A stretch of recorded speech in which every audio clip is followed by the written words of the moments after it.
राम भगवान पर किसी का कॉपीराइट है क्या? राम भगवान सबके नहीं है क्या? सिर्फ और सिर्फ बीजेपी के हैं क्या? या बीजेपी से जुड़े लोगों के हैं क्या? राम मंदिर पर सिर्फ और सिर्फ राम मंदिर तीर्थ ट्रस्ट के प्रमुख का ही हक है क्या? यानी चंपत राय का ही हक है क्या? बाकी किसी का हक नहीं है। ये बात तो देखिए चंपत राय ने क्लियर की थी इससे पहले कि भाई रामानंद संप्रदाय का ये मंदिर है, ये शंकराचार्यों का एक तरीके से उनका कहना था। हालांकि उन्होंने कुछ शब्द इस्तेमाल किया, आगे बताऊंगी आपको तफ्तीश से, लेकिन उन्होंने बातों बातों में कह दिया कि जो शंकराचार्य विरोध कर रहे हैं कि प्राण प्रतिष्ठा के कार्यक्रम में नहीं आएंगे, उनको जानकारी के लिए बताना चाहूंगा, रामानंद संप्रदाय का ये मंदिर है, ये शंकराचार्यों का इसमें कोई योगदान नहीं है। ऐसा देखिए उन्होंने ठीक तरीके से ऐसा कहा नहीं है, लेकिन एग्जैक्ट बयान क्या दिया है आगे आपको बताएंगे। मगर कहने का जो संकेत था वो उसी तरफ था और इस पर नाराजगी जाहिर की है शंकराचार्यों ने। दोस्तों, शंकराचार्यों की इस नाराजगी के बीच एक और बहुत बड़ा खुलासा हो गया है, जिसने ना सिर्फ चंपत राय की उस बयान पर कहीं ना कहीं आप कह सकते हैं कि भेद दिया उस बयान को, बल्कि इसके अलावा भारतीय जनता पार्टी की भी मुश्किलें बढ़ा दी है। रामानंद संप्रदाय का मंदिर बताया गया राम मंदिर को, और रामानंद संप्रदाय के सबसे प्रमुख चेहरे को निमंत्रण नहीं भेजा गया है। ये इतना बड़ा खुलासा एक शंकराचार्य ने कर दिया है दोस्तों, और एक खुलासा नहीं किया है, कई खुलासे किए हैं, नाराजगी जाहिर की है। क्या कुछ कहा है इस खबर में मैं आपको बताऊं। नमस्कार, मेरा नाम है जयंती झा और आप देख रहे हैं दी कंटाब। दोस्तों, राम मंदिर के मुद्दे पर भारतीय जनता पार्टी, उसके समर्थक चंपत राय एक तरफ हो गए हैं, दूसरी तरफ दूसरे धड़े में तमाम शंकराचार्य हैं, यानी देश के चारों मठों के वो शंकराचार्य हैं जिनका ये कहना है कि रीति रिवाजों के मुताबिक या शास्त्रों के मुताबिक, सनातन के शास्त्रों के मुताबिक मंदिर की प्राण प्रतिष्ठा का कार्यक्रम नहीं हो रहा है, और किसी भी बड़े शंकराचार्य से या कह लीजिए कि किसी बड़े रामानंद संप्रदाय के ही प्रमुख चेहरे से अनुष्ठान नहीं करवाया जा रहा है, बल्कि प्रधानमंत्री मोदी जी से करवाया जाएगा, जो कि योग्य नहीं है इस प्राण प्रतिष्ठा के अनुष्ठान को करने के लिए। अब ऐसे में बीते दिनों जब बहुत ज्यादा चर्चा चल रही थी कि शंकराचार्यों ने तो मना कर दिया है और शंकराचार्य तो नहीं आएंगे राम मंदिर के प्राण प्रतिष्ठा कार्यक्रम में, तो चंपत राय ने एक बयान दिया था। इस बयान में उन्होंने क्या कहा था, जरा आप उस पर गौर फरमाइएगा ताकि आपको समझ में आ पाए कि नाराजगी किस पर जाहिर की है। श्री राम जन्मभूमि तीर्थ ट्रस्ट के महासचिव चंपत राय ने जो बयान दिया था उसमें उन्होंने कहा था कि राम मंदिर रामानंद संप्रदाय का है, शैव, शाक्त और सन्यासियों का नहीं है। इस पर शंकराचार्य स्वामी अभिमुक्तेश्वरानंद स्वामी ने बड़ा बयान दिया है। उन्होंने कहा कि उनका कहना है कि चंपत राय कह रहे हैं कि भाई 6000 लोगों को इनविटेशन दिया गया है, 6000 लोगों को आपने निमंत्रण भेजा है। इन 6000 लोगों में से सबसे बड़े आचार्य जो माने जाते हैं रामानंद संप्रदाय के, क्योंकि आप ये कह रहे हैं कि रामानंद संप्रदाय का मंदिर है, तो आपको ये भी बताना चाहिए कि रामानंद संप्रदाय के सबसे बड़े आचार्य जगत गुरु को आपने निमंत्रण भेजा है क्या, या फिर नहीं भेजा है। इतना बड़ा दावा किया है अभिमुक्तेश्वरानंद सरस्वती ने। दोस्तों, उन्होंने क्या कुछ कहा है, देखिए, माफ कीजिएगा, अभिमुक्तेश्वरानंद स्वामी ने, उन्होंने रामानंद संप्रदाय के सबसे बड़े आचार्य जगत गुरु रामानंदाचार्य को निमंत्रण नहीं भेजा है, ऐसा उन्होंने दावा किया है। अभिमुक्तेश्वरानंद स्वामी जो है, इन्होंने चंपत राय के बयान पर नाराजगी जताते हुए यह भी कहा है कि मंदिर सभी का है। अब इतने ऊंचे पद पर बैठा व्यक्ति जब समाज में विभाजन की बात कर रहा है तो उसका तो संज्ञान लिया जाना चाहिए और उन्हें पद से हटा देना चाहिए। बीते दिनों जब चंपत राय ने यह बयान दिया था तो अभिमुक्तेश्वरानंद स्वामी जी का ही कहना था कि भाई जब वो कह रहे हैं कि रामानंद संप्रदाय का मंदिर है तो आप वहां बैठकर क्या कर रहे हैं, आपको तो तुरंत इस्तीफा दे देना चाहिए, आप रामानंद संप्रदाय को क्यों नहीं सौंप देते मंदिर। इसी के साथ साथ अब उन्होंने बहुत बड़े बड़े खुलासे किए हैं। क्या कुछ कहा है अपने बयान में, दोस्तों सुन लीजिए।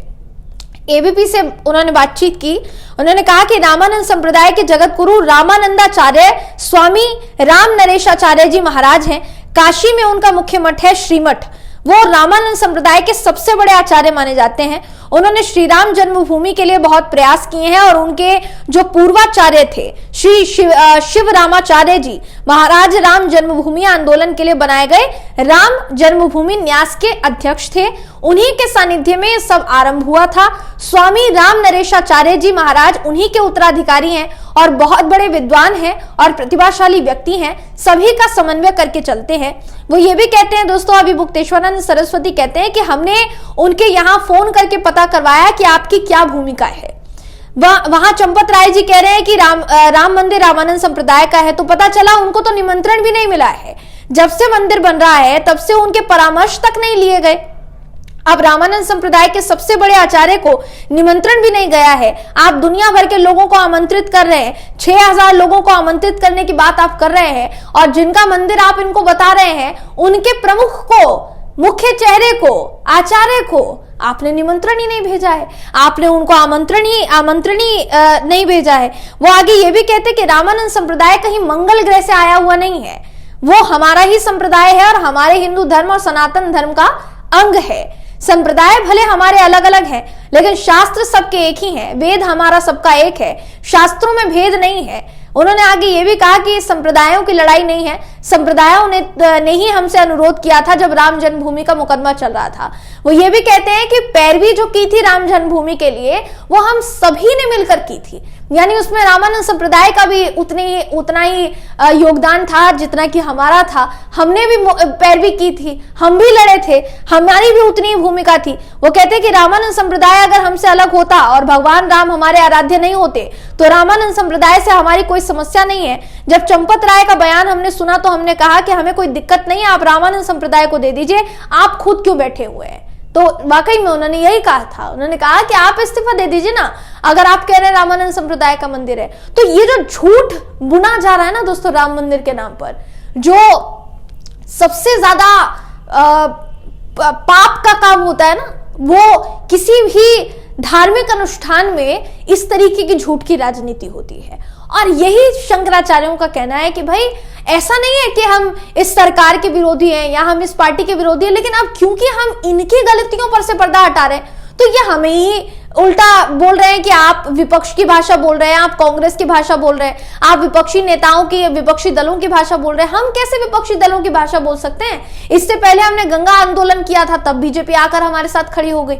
इससे पहले और भी कई आंदोलन हमने किया, तब बीजेपी हमारे साथ खड़ी हो गई। आज हम आपकी गलतियों पर से पर्दा हटा रहे हैं तो आप हमें ही हिंदू विरोधी करार दे रहे हैं। ये कहाँ का न्याय हुआ भाई? ये उनका कहना है दोस्तों। तो सोचिए कि शंकराचार्य इतना बड़ा बयान दे रहे हैं और ये एक लौता ऐसा बड़ा खुलासा है, हो सकता है अभी तक इसकी चर्चा आपको किसी भी चैनल पर नहीं दिखी हो दोस्तों, जो हम आपको बता रहे हैं। ये खुलासा इसलिए भी जरूरी हो जाता है कि क्या राम मंदिर को ऐसे लोगों ने कहीं ना कहीं हाईजैक कर लिया है, जो माफ कीजिएगा मैं इस शब्द का इस्तेमाल कर रही हूं जो कि मुझे नहीं करना चाहिए, मैं बहुत बहुत माफी चाहती हूं इस शब्द के लिए, लेकिन क्या ऐसे लोग राम मंदिर के मुद्दे पर कुंडली मारकर बैठे हैं दोस्तों, या उसको मुद्दा बना रहे, राजनीतिक मुद्दा बना रहे, जिनका कोई सरोकार नहीं है राम से, राम भगवान से जिनका कोई सरोकार नहीं है? क्या ऐसे लोग वाकई में अब राजनीति का मुद्दा बना रहे हैं राम भगवान को? ये बड़ा सवाल है जो इस वक्त खड़ा हो रहा है। और खासकर इस बयान के बाद तो बहुत ज्यादा चंपत राय को पद से हटाने की उन्होंने बात कही है। इसीलिए चंपत राय को लेकर उन्होंने कहा कि कितनी निर्लज्जता की बात है कि हिंदू समाज को आप संप्रदाय के टुकड़ों टुकड़ों में बांट रहे हैं। आप कह रहे हैं कि मंदिर शाक्तों का नहीं है, शैवों का नहीं है, सन्यासियों का नहीं है। क्यों नहीं है भाई? मंदिर तो सबका है। ऐसे जिम्मेदार पद पर बैठा व्यक्ति जो समाज के ही टुकड़े टुकड़े करने की बात करता है तो उसको तो संज्ञान लिया जाना चाहिए। ऐसे व्यक्ति को तो या तो चुप करा देना चाहिए या तो पद से हटाना चाहिए, लेकिन ना तो वो खुद पद से हटा और ना ही किसी ने उसको पद से हटाया। ये उनका कहना है। अब 22 जनवरी को अयोध्या में राम मंदिर की प्राण प्रतिष्ठा का कार्यक्रम होना है दोस्तों। सोचिए कि कार्यक्रम से पहले जब इतनी रार है तो जिस दिन कार्यक्रम होगा उस दिन क्या होगा? यहाँ तो अपने ही लोग दो धड़ों में बट चुके हैं। क्या होगा आगे? आप क्या सोचते हैं? अपनी राय कमेंट करके जरूर बताइएगा। वीडियो अगर आपको पसंद आया हो तो वीडियो को लाइक कीजिए, शेयर कीजिए, चैनल को सब्सक्राइब करना बिल्कुल भी ना भूलें। फिर मुलाकात होगी आपसे अगली वीडियो में। तब तक के लिए नमस्कार।